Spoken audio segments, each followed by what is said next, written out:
Francis, ayer y hoy, aprendiendo del pasado, de Francis, ayer y hoy.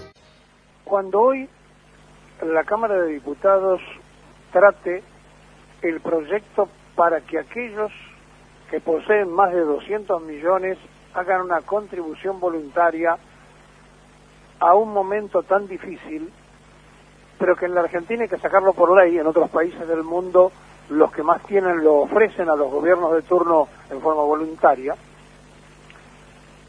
Habrá que hacer un largo repaso de cómo se llegó de vuelta casi a vivir el preperonismo, es decir, a perder todas aquellas cosas que se habían logrado cuando el pueblo, insatisfecho, cansado y aburrido, provocó las jornadas del 17 de octubre del 45. Y cambió la historia.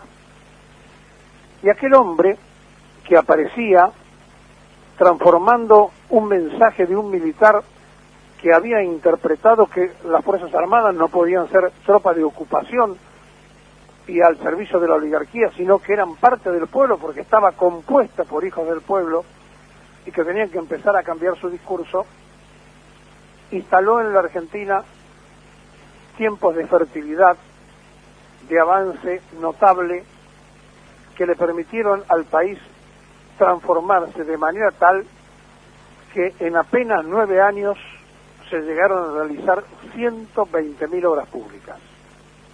Pero además, ese líder, que fue expulsado por una conspiración internacional y por las minorías que habían perdido sus privilegios, estuvo proscrito él y todo su pueblo durante 18 años. No pudo expresarse la gente que lo amaba, que lo sentía, y se expresaban los que estaban en contra y decían, de ninguna manera pueden volver. E hicieron todo lo imposible para que no ocurriese lo que ocurrió. Que un día, como hoy hace 48 años, y en plena dictadura militar, regresara al país aquel que habían echado.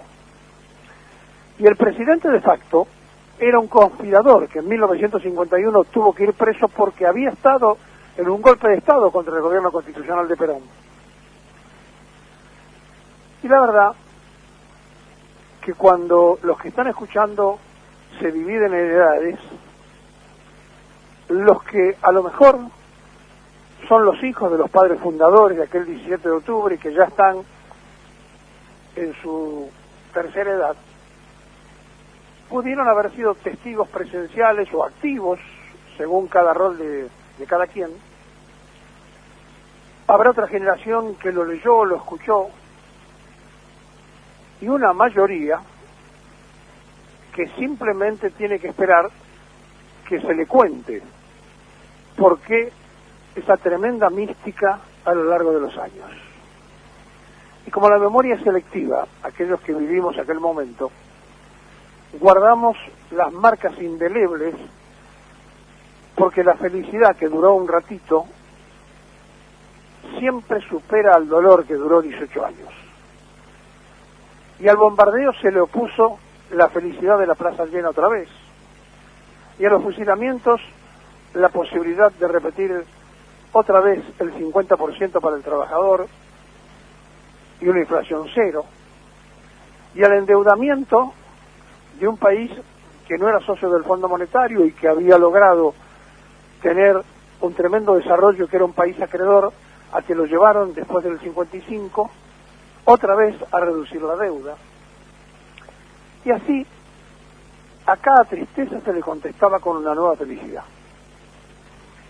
Pero además se daba un fenómeno. Hace 48 años estaban los hijos de los que habían embanderado la Argentina en felicidad cuando Perón se había ido o lo habían echado, porque los hijos de los no peronistas se habían transformado en peronistas.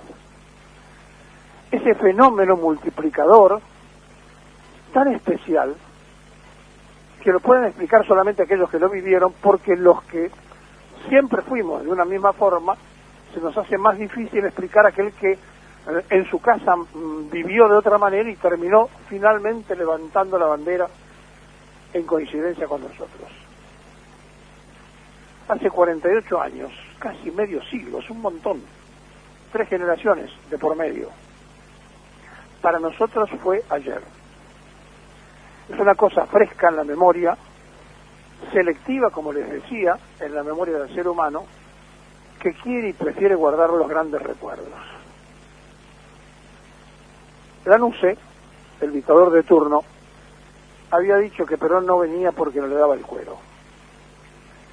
No solamente que vino, no solamente que estuvo en la Argentina, sino que cuando lo pretendieron detener, también allí los vulneró, porque sabían ellos que era inevitable, porque el pueblo ya estaba absolutamente convencido de que Perón en Ezeiza o lo dejaban salir o lo iban a ir a rescatar.